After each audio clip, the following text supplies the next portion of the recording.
Buenas tardes, mi nombre es Isabel Bautista y voy a seguir la parte de mi compañero Jesús. Lo que vengo a terminar de explicar es sobre ya la personalidad como tal. La definición de personalidad. ¿Qué sería la personalidad para nosotros? Bueno, la personalidad es esa característica, emociones, sentimientos, pensamientos que le dan a una persona ser como es. Por ejemplo, ser alegre, extrovertida, introvertida, agresiva, recesiva, social o no social, por así decirlo, antisocial. Dado a estos, no se desarrolla porque nosotros queramos, sino que es por como nosotros también nos críen, en el área, o sea, en el ambiente en que vayamos a crecer como tal. El desarrollo de la personalidad se da desde una etapa muy temprana, ya que los niños pequeños pueden ver y escuchar cosas las cuales ellos mismos absorben. Ellos son como una esponjita. Cualquier cosa que vean o escuchen, ellos lo van a repetir igual. O sea, igualito, ya sea al momento que vayan a jugar con sus propios juguetes, o al momento que están hablando con algún familiar o algún otro niño de su misma edad. Hasta también puede ser en el preescolar o en una escuela básica, que es en los primeros años de vida en que se va desarrollando la personalidad. A ver, ¿cómo sería la personalidad ya en un adolescente dependiendo de cómo lo críe? Bueno, por ejemplo, un niño nace en una familia en que tiene una disfunción. Por ejemplo, el esposo pelea con la esposa, o si tiene hermanos, el hermano pelea con el otro hermano, o también con ese chiquito que a veces tampoco ni entiende, pero aún así lo meten en discusiones.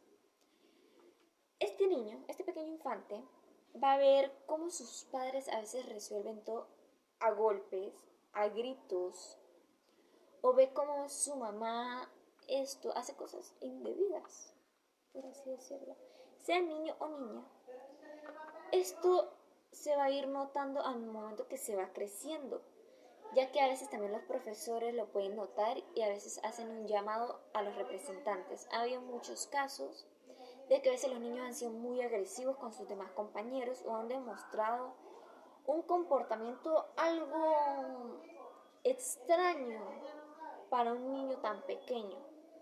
Por eso a veces cuando sucede esto se le llaman a los representantes y les pregunta qué es lo que pasa en su hogar. Así se puede dar un diagnóstico y solución, o sea, muy temprana, para que el niño al momento de su adolescencia y adultez no sea alguien que ande en malos pasos, si me doy a entender. Pero por lo contrario, por ejemplo, el niño nace en una familia así que le enseñan los valores que, bueno, a todos nos enseñaron. Eh, es honesto, es amable, es carismático, extrovertido, o sea, participa en clases y es también muy responsable. A veces cuando esto se presenta, las maestras, claro, también lo notan y llevan a sus representantes, pero es para, o sea, felicitarlos porque el niño es muy bueno en clase o tiene un buen comportamiento. O sea, también esto de cómo lo crían, lo que vea también por internet, por eso que también hay que tener cuidado con los niños pequeños, lo que ven y escuchen. Si tenemos un niño pequeño en casa, no importa la edad que tenga, hasta tenga 7, 8, hasta 10 años, ellos los van a absorber y va a ser parte de sí mismos. Las etapas de la personalidad está la etapa oral, que es a partir de los 12 a 18 meses. La etapa anal, que es la segunda fase, que es a partir de los 18 meses hasta los 3 años. La etapa fálica es a partir desde los 3 años, 5 años. La etapa latencia es a partir desde los 5 hasta la adolescencia, y la etapa genital, que es la final, que es a partir de la adolescencia hasta la adultez. Teorías de la personalidad. La primera teoría se da por Hipócrates, la cual se da por los 4 humores: sangre, flema, bilis y artebilis, la cual esto da a los, o sea, se da por los 4 elementos, que sería agua, tierra, fuego y aire. Y esto da, por así decirlo, o sea, da a los 4 temperamentos, que sería sanguíneo, flemático, colérico y melancólico. La segunda teoría es de los 4 tipos. Los 4 tipos se caracterizan por varias cosas diferentes y es por lo físico. Está el pícnico, que es el primero. Se caracteriza por ser una persona bajita, rechoncha, con el torso extremadamente largo y extremidades cortas. También se puede encontrar el tipo atlético, que ya suele ser más corpulento, hombros anchos, músculos y huesos desarrollados. También el tercero es el tipo leptisomático, que se da porque tiene sus características físicas, que es alto, delgado, con rostro y extremidades largas. El displástico se caracteriza por ser, por así decirlo, una combinación entre los 3 tipos anteriores. Trastornos de la personalidad. Perdón. Observación directa. Los tests o exámenes que se hacen en psicoanálisis, observación directa. La observación directa consta por 2 partes. La primera parte es donde se sigue al individuo de forma sistemática, su comportamiento, su vida cotidiana, por así decirlo, cómo se comporta en el área de trabajo, el área académico, con sus demás compañeros, amigos, familiares, entre otros. Mientras que la segunda parte ya sea por el laboratorio, cuando el psicólogo da una escena específica. Dada esta escena específica, el paciente va a responder también de una manera.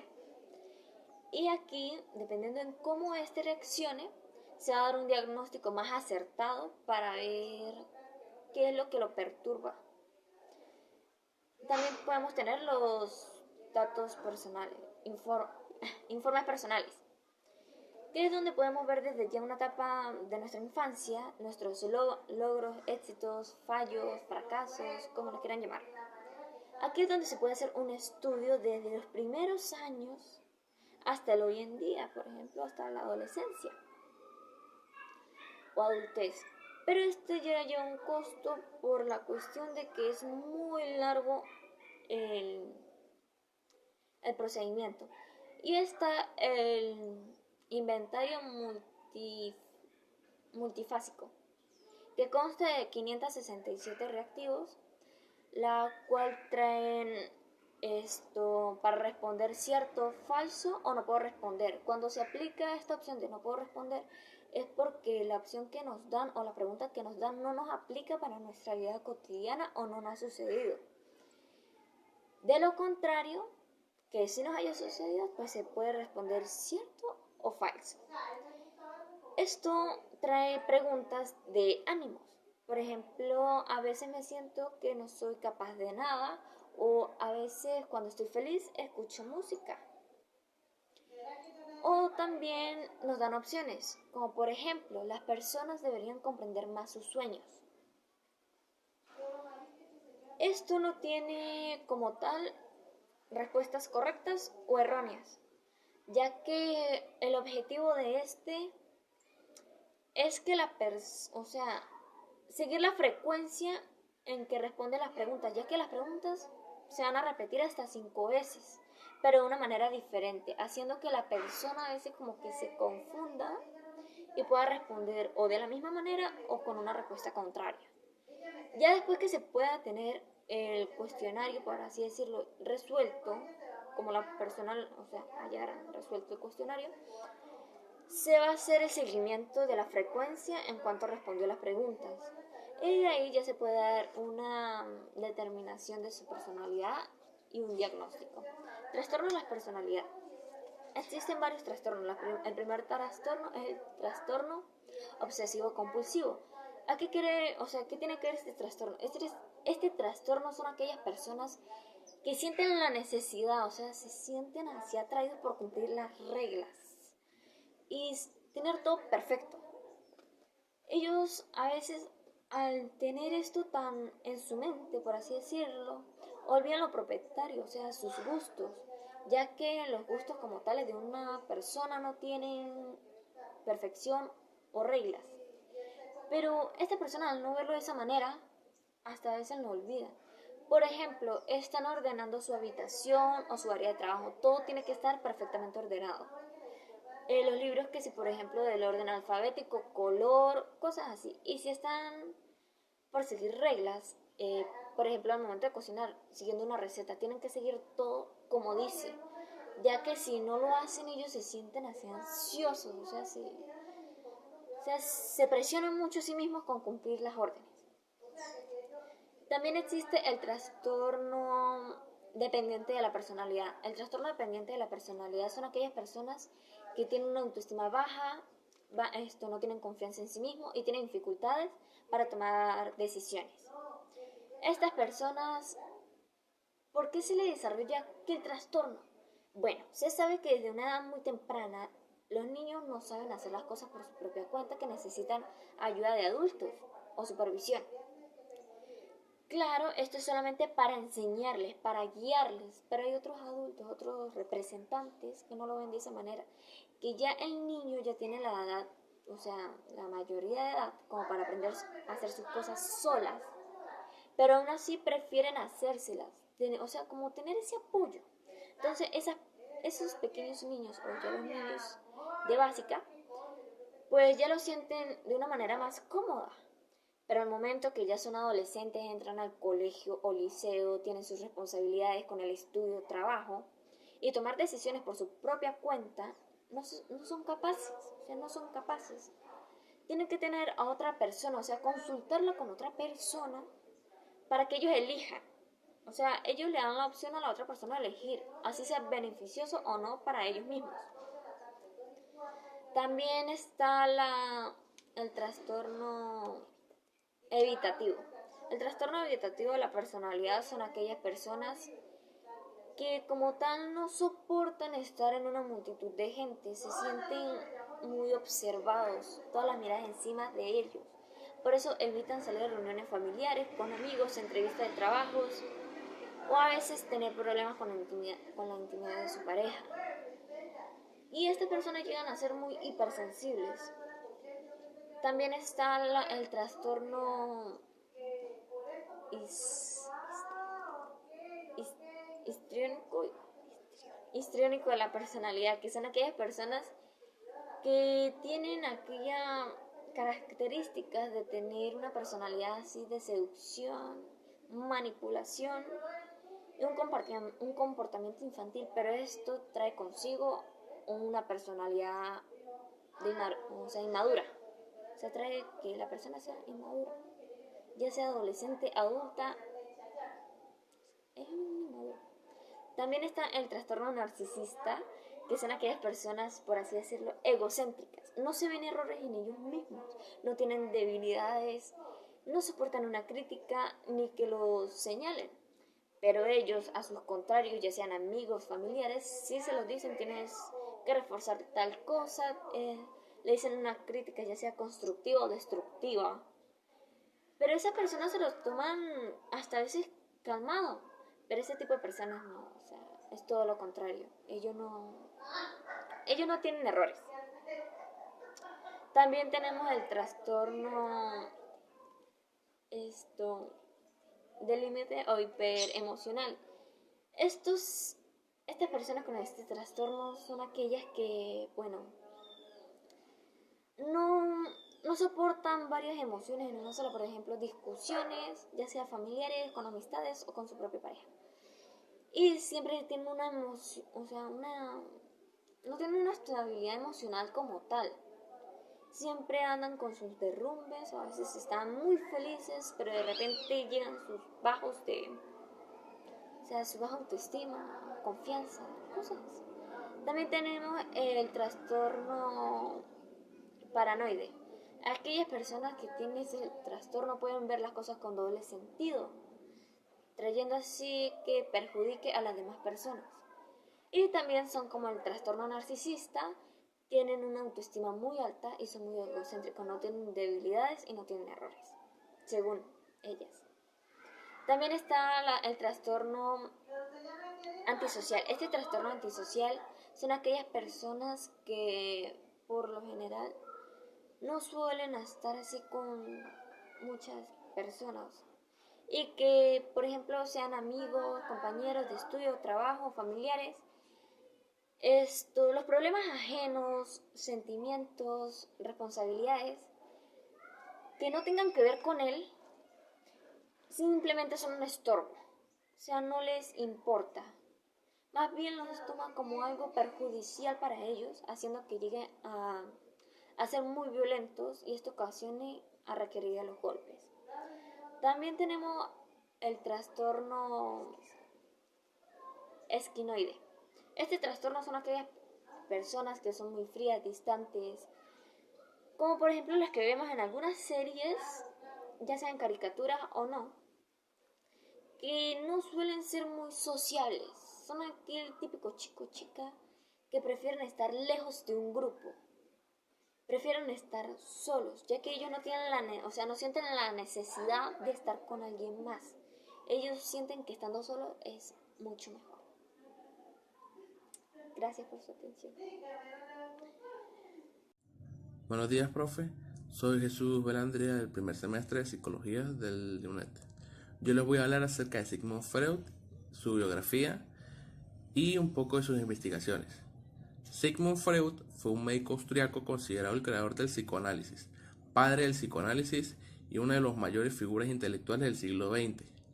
Su interés científico inicial como investigador se centró en el campo de la neurología, derivando progresivamente hacia la vertiente psicológica de las afecciones mentales, investigaciones de las que daría cuenta en la causística de su consultorio privado.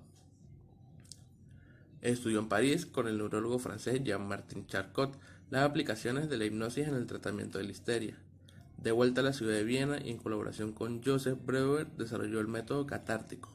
Freud observó que sus pacientes histéricos y neuróticos eran sometidos a la hipnosis y estos eran capaces de expresarse con más libertad sus sentimientos inconscientemente y notaba una excelente mejora en sus pacientes.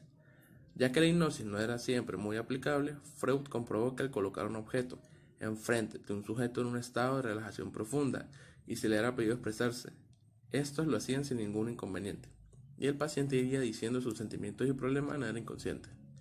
Freud postuló la existencia de una sexualidad infantil perversa polimorfa, tesis que causó una intensa polémica en la sociedad puritana de la Viena de principios del siglo XX y por lo cual fue acusado de pansexualista. A pesar de la hostilidad que tuvo que afrontar con sus revolucionarias teorías e hipótesis, Freud acabaría por convertirse en una de las figuras más influyentes del siglo XX. Sus teorías, sin embargo, siguen siendo discutidas y criticadas, cuando no simplemente rechazadas. Muchos limitan su aporte al campo del pensamiento y de la cultura en general, existiendo un amplio debate acerca de si el psicoanálisis pertenece o no al ámbito de la ciencia. El 28 de agosto de 1930, Freud fue galardonado con el premio Goethe de la ciudad de Frankfurt del Meno por su actividad creativa. También, en honor de Freud, el que frecuentemente se denomina el padre del psicoanálisis, se dio el nombre Freud a un pequeño cráter de impacto lunar que se encuentra en una meseta dentro de Oceanus Procellarum. Sí. Teorías de Freud. Primera teoría, modelo topográfico.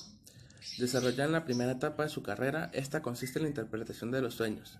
El modelo topográfico se encuentra dividido en tres partes, la inconsciente, la preconsciente y la consciente.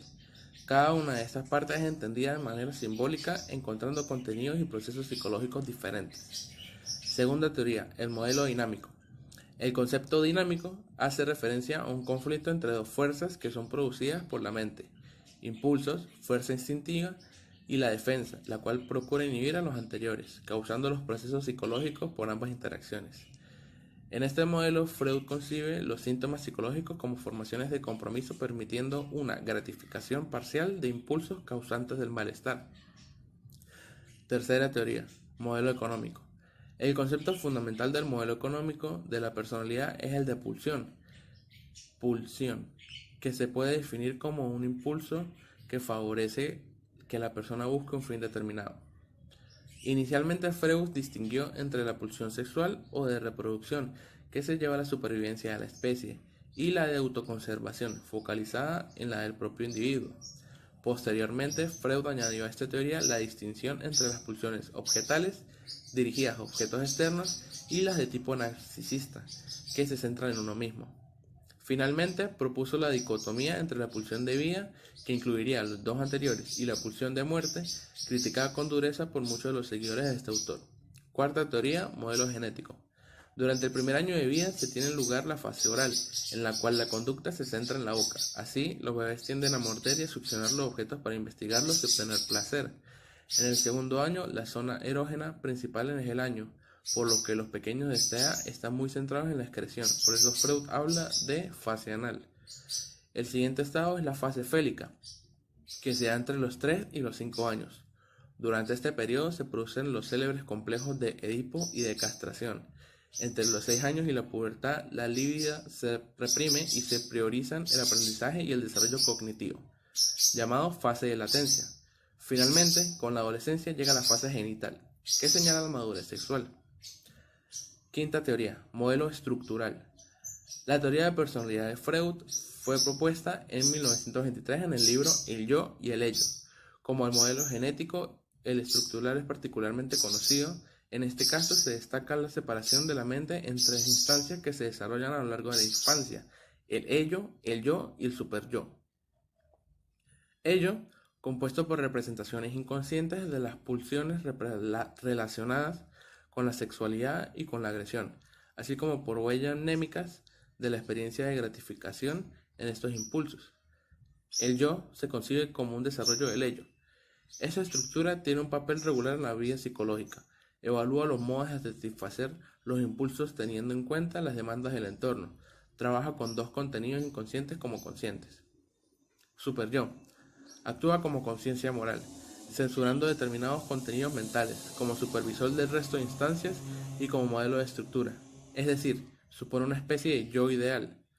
Esta estructura se forma a través de la interiorización de las normas sociales, en la cual cumple un papel esencial en el complejo de Edipo. Probablemente la contribución más significativa que ha hecho el pensamiento moderno es la de intentar darle un estatus científico, no compartido por varias ramas de la ciencia y la psicología, al concepto de lo inconsciente, que tomó de Edward von Hartmann, Schopenhauer y Nietzsche. Sus conceptos de inconsciente, deseo inconsciente y represión fueron revolucionarios.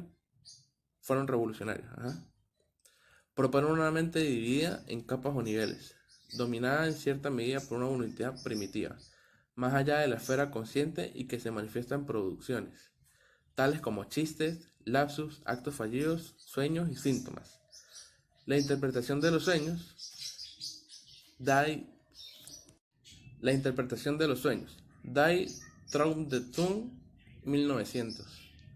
Freud explica el argumento para postular el nuevo modelo de inconsciente y desarrolla un método para conseguir acceder al mismo, tomando elementos de sus experiencias previas, como parte de su teoría. Postula también la existencia de un preconsciente, que describe como la capa entre el consciente y el inconsciente. El término subconsciente es usado popularmente, pero no forma parte de la terminología psicoanalítica. Las hipótesis y métodos introducidos por Freud fueron polémicos durante su vida, y lo siguen siendo en la actualidad, pero pocos discuten su enorme impacto en la psicología y la psiquiatría. Freud desarrolló la llamada cura del habla, que posibilitaría la mitigación y desaparición de los síntomas histéricos y neuróticos a través de un monólogo sin censura con el analista. Ahora, ¿qué es el psicoanálisis? El psicoanálisis es un método de investigación y tratamiento terapéutico de algunas enfermedades mentales a partir de la comprensión del comportamiento, sentimientos y modo de pensar del paciente. El psicoanalista es la persona profesional, bien sea psicólogo o psiquiatra, que practica el psicoanálisis mediante el análisis del inconsciente del paciente a través del método de asociación libre, interpretación de los sueños y actos fallidos. Muy bien, ahora el psicoanálisis según Sigmund Freud. El psicoanálisis según Sigmund Freud abarca 3 niveles específicos. En un método de investigación del inconsciente del sujeto por medio de la asociación libre, interpreta los sueños y los actos fallidos y es un tratamiento terapéutico y un conjunto de teorías psicológicas y psicopatológicas derivadas de los resultados de los 2 métodos antes identificados. Método de investigación. La idea principal de esta aplicación se basa en que la superficie donde se presentan las formas de comportamiento que pueden verse y los valores y normas sociales de la comunidad cultural, frecuentemente también existen motivaciones y contenidos inconscientes a las que no se puede acceder fácilmente al yo. Estas pueden hacerse y desvelarse comprensivamente con métodos y conceptos del psicoanálisis. De una manera estricta, el psicoanálisis se define como una técnica y método de tratamiento psicoterapéutico que se basa en explotar el inconsciente gracias a la asociación libre. El tratamiento consiste en el que el paciente se encuesta en un diván y empieza a hablar sin censura sobre sus sentimientos, pensando y colocando en palabras todo lo que tenga en su mente. El analista que se sienta detrás del paciente escucha con atención, parejamente, flotante y le comunica las interpretaciones al paciente realizadas de acuerdo al material que se va dando en el acceso analítico. Método de investigación. La idea principal de esta aplicación se basa en que la superficie donde se presentan las formas de comportamiento que pueden verse y los valores y normas sociales de la comunidad cultural, frecuentemente también existen motivaciones y contenidos inconscientes a los que no se puede acceder fácilmente al yo. Estas pueden hacerse y desvelarse comprensiblemente con métodos y conceptos del psicoanálisis. De una manera estricta, el psicoanálisis se define como una técnica y método de tratamiento psicoterapéutico que se basa en explorar el inconsciente gracias a la asociación libre. El tratamiento consiste en el que el paciente se recuesta en un diván o sofá y empieza a hablar sin censura sobre sus sentimientos, pensando y colocando en palabras todo lo que tenga en su mente. El analista, que se sienta detrás del paciente, escucha con atención, parejamente, flotante, y le comunica las interpretaciones al paciente realizadas de acuerdo al material que se va dando en el proceso analítico. En momentos clave del trabajo asociativo, el analista haría intervenciones para interpretar el material expuesto. En la descripción inicial de la técnica, este proceso no tendría más finalidad que rememorar o hacer conscientes ideas o recuerdos de eventos que, por ser dolorosos, humillantes o simplemente intolerables para el sujeto, fueron reprimidos en el inconsciente. En una época posterior de su trabajo, Freud descubrirá que no basta con simplemente hacer consciente lo inconsciente. En los nuevos consejos sobre la técnica del psicoanálisis, 1914, particularmente en el trabajo Recordar, Repetir y Reelaborar, introduce el concepto de reelaboración de las resistencias como otra pieza central del trabajo analítico. Te menciona que produce el máximo efecto. En una época posterior de su trabajo, Freud descubriría que no basta con simplemente hacer consciente lo inconsciente. En los nuevos consejos sobre la técnica del psicoanálisis, que fue en 1914, particularmente en el trabajo Recordar, Repetir y Reelaborar, introduce el concepto de reelaboración de las resistencias como otra pieza central del trabajo analítico. La inercia del síntoma en la cura analítica queda explicada a partir de entonces a través de la compulsión de repetición movilizada por la pulsión de muerte. Finalmente, Freud retoma el tema de la técnica en 1937 en los textos Análisis terminable e interminable y Construcciones en el análisis, ambos trabajos de tono menos entusiasta, según apunta James Strachey en el prólogo, en los que describe de manera más realista los alcances y limitaciones de su técnica. Muchas gracias y esta fue nuestra exposición video referente a la vida de Sigmund Freud y sus investigaciones. Muchas gracias.